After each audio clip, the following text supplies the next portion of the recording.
Welcome to the Rebel to Succeed podcast. It's your boy, Anthony Williams, the founder of rebeltosucceed.com. The purpose of this podcast is to share tips, advice, and strategies to help you improve in all areas of your life. My mission is to make a positive difference in your life to help you live your best life. Now let's get it.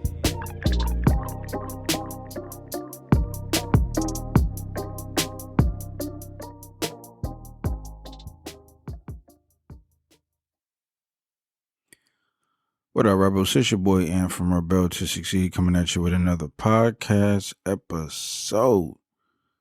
So today in this podcast, we're going to geek out with a lot of scientific information about your habits, your reward system, and how your habits and your reward system and all of those good things that, control your behavior.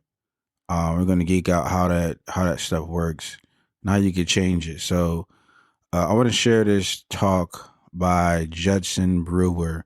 Again, that's Judson Brewer. He's going to talk about your habits and changing your behavior and things of that nature. So check out this clip. When I was first learning to meditate, the instruction was to simply pay attention to my breath, and when my mind wandered, to bring it back. Sounded simple enough, yet I'd sit on these silent retreats, sweating through t-shirts in the middle of winter. I'd take naps every chance I got because it was really hard work. Actually, it was exhausting. The instruction was simple enough, but I was missing something really important. So why is it so hard to pay attention? Well, studies show that even when we're really trying to pay attention to something, like maybe this talk, at some point about half of us will drift off into a daydream or have this urge to check our Twitter feed. So what's going on here? It turns out that we're fighting one of the most evolutionarily conserved learning processes currently known in science, one that's conserved back to the most basic nervous systems known to man. This reward-based learning process is called positive and negative reinforcement and basically goes like this. We see some food that looks good. Our brain says, calories, survival. We eat the food, we taste it, it tastes good. And especially with sugar, our bodies send a signal to our brain that says, remember what you're eating and where you found it. We lay down this context-dependent memory and learn to repeat the process next time. See food, eat food, feel good, repeat. Trigger, behavior, reward. Simple, right? Well, after a while, our creative brains say, you know what? You can use this for more than just remembering where food is. Next time you feel bad, why don't you try eating something good so you'll feel better? We thank our brains for the great idea. Try this and quickly learn that if we eat chocolate or ice cream when we're mad or sad, we feel better. Same process, just a different trigger. Instead of this hunger signal coming from our stomach, this emotional signal, feeling sad, triggers that urge to eat. Maybe in our teenage years, we were a nerd at school, and we see those rebel kids outside smoking, we think, hey, I want to be cool, so we start smoking. The Marlboro Man wasn't a dork, and that was no accident. See cool, smoke to be cool, feel good. Repeat. Trigger, behavior, reward. And each time we do this, we learn to repeat the process, and it becomes a habit. So later, feeling stressed out triggers that urge to smoke a cigarette or to eat something sweet. Now with these same brain processes, we've gone from learning to survive to literally killing ourselves with these habits. Obesity and smoking are among the leading preventable causes of morbidity and mortality in the world. So back to my breath. What if instead of fighting our brains or trying to force ourselves to pay attention, we instead tapped into this natural reward-based learning process, but added a twist? What if instead we just got really curious about what was happening in our momentary experience? I'll give you an example. In my lab, we studied whether mindfulness training could help people quit smoking. Now, just like trying to force myself to pay attention to my breath, they could try to force themselves to quit smoking. And the majority of them had tried this before and failed. on average 6 times. Now, with mindfulness training, we dropped the bit about forcing and instead focused on being curious. In fact, we even told them to smoke. What? Yeah, we said, go ahead and smoke. Just be really curious about what it's like when you do. And what did they notice? Well, here's an example from one of our smokers. She said, mindful smoking smells like stinky cheese and tastes like chemicals. Yuck. Now, she knew cognitively that smoking was bad for her. That's why she joined our program. What she discovered just by being curiously aware when she smoked was that smoking tastes like shit. Now, she moved from knowledge to wisdom. She moved from knowing in her head that smoking was bad for her to knowing it in her bones. And this spell of smoking was broken. She started to become disenchanted with her behavior. Now, the prefrontal cortex, that youngest part of our brain from an evolutionary perspective, it understands on an intellectual level that we shouldn't smoke. And it tries its hardest to help us change our behavior, to help us stop smoking, to help us stop eating that second, that third, that fourth cookie. We call this cognitive control. We're using cognition to control our behavior. Unfortunately, this is also the first part of our brain that goes offline when we get stressed out, which isn't that helpful. Now, we can all relate to this in our own experience. We're much more likely to do things like yell at our spouse or kids when we're stressed out or tired, even though we know it's not going to be helpful. We just can't help ourselves. Now, when the prefrontal cortex goes offline, we fall back into our old habits, which is why this disenchantment is so important. Seeing what we get from our habits helps us understand them in a deeper level, to know it in our bones, so we don't have to force ourselves to hold back or restrain ourselves from behavior. We're just less interested in doing it in the first place. And this is what mindfulness is all about. Seeing really clearly what we get when we get caught up in our behaviors, becoming disenchanted on a visceral level, and from this disenchanted stance, naturally letting go. This isn't to say that, poof, magically we quit smoking, but over time, as we learn to see more and more clearly the results of our actions, we let go of old habits and form new ones. The paradox here is that mindfulness is just about being really interested in getting close and personal with what's actually happening in our bodies and minds from moment to moment. This willingness to turn toward our experience rather than trying to make unpleasant cravings go away as quickly as possible. And this willingness to turn toward our experience is supported by curiosity, which is naturally rewarding. What does curiosity feel like? It feels good. And what happens when we get curious? We start to notice that cravings are simply made up of body sensations. Oh, there's tightness, there's tension, there's restlessness, and that these body sensations come and go. These are bite-sized pieces of experiences that we can manage from moment to moment, rather than getting clobbered by this huge, scary craving that we choke on. In other words, when we get curious, we step out of our old fear-based reactive habit patterns and we step into being. We become this inner scientist where we're eagerly awaiting that next data point. Now, this might sound too simplistic to affect behavior, but in one study we found that mindfulness training was twice as good as gold standard therapy at helping people quit smoking.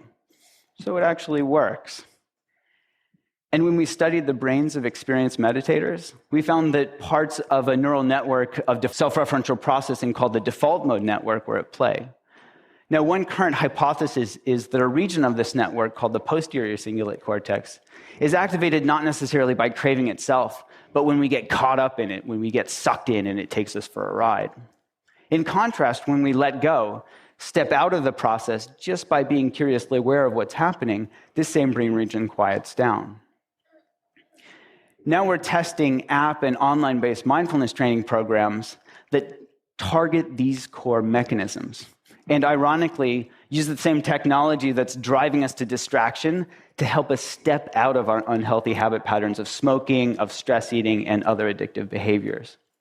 Now, remember that bit about context-dependent memory? We can deliver these tools to people's fingertips in the contexts that matter most. So we can help them tap into their inherent capacity to be curiously aware right when that urge to smoke or stress eat or whatever arises. So if you don't smoke or stress eat, maybe the next time you feel this urge to check your email when you're bored or you're trying to distract yourself from work, or maybe to compulsively respond to that text message when you're driving, see if you can tap into this natural capacity. Just be curiously aware of what's happening in your body and mind in that moment. It will just be another chance to perpetuate one of our endless and exhaustive habit loops, or step out of it. Instead of see text message, compulsively text back, feel a little bit better, notice the urge, get curious, feel the joy of letting go, and repeat. So that was a clip by Judson Brewer. I came across this clip online. I thought it was very interesting to me. I mean, I'm in case you guys don't know, I'm a bit of a nerd, and I like scientific information. I love facts. I love just learning information, things of that nature. I'm a student by heart. I love learning things and just knowing how things work.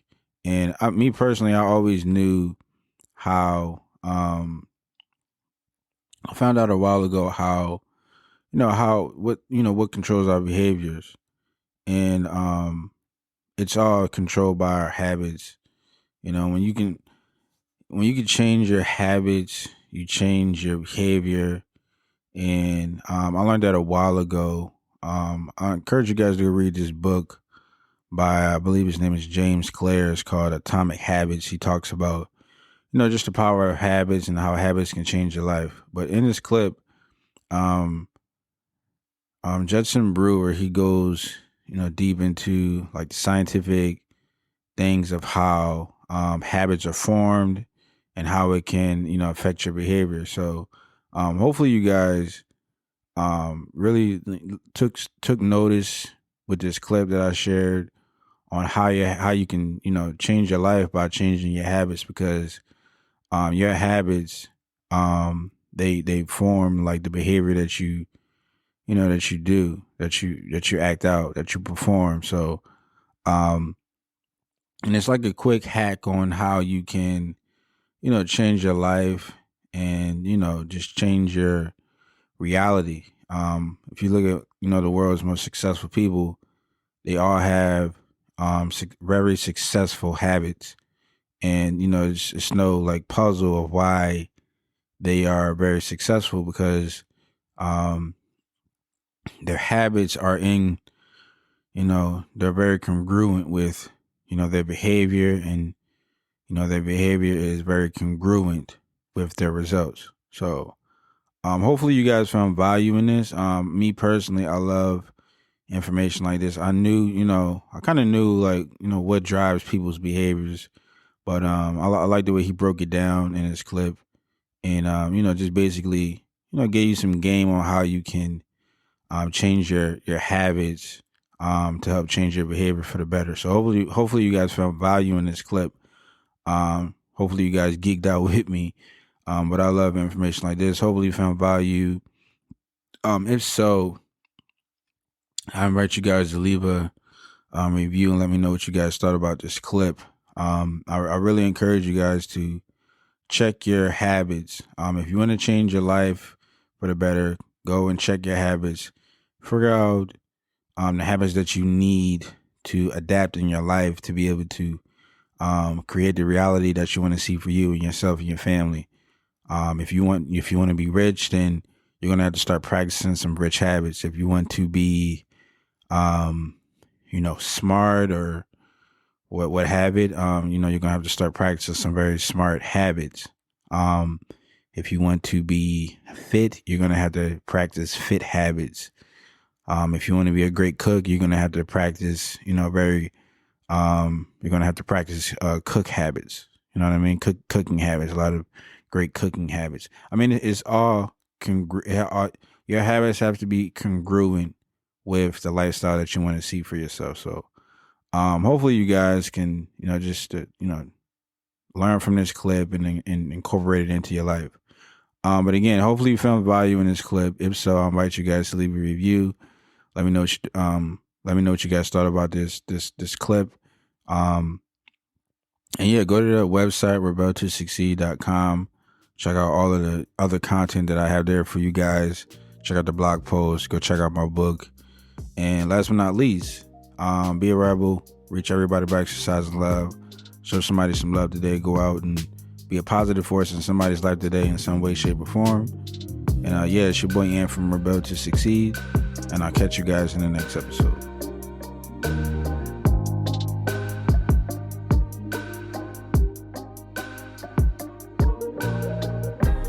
I want to thank you for joining me today and listening to this podcast. If you found this episode helpful or valuable in any way, then I encourage you to leave an honest review and subscribe to the Rebel to Succeed podcast for future episodes. To receive more content and value, make sure to visit the Rebel to Succeed website at www.rebeltosucceed.com. And finally, always remember that to succeed in life, you have to reach everyone by exercising love. So make sure to show somebody some love today. Thanks again, and I'll talk to you next time.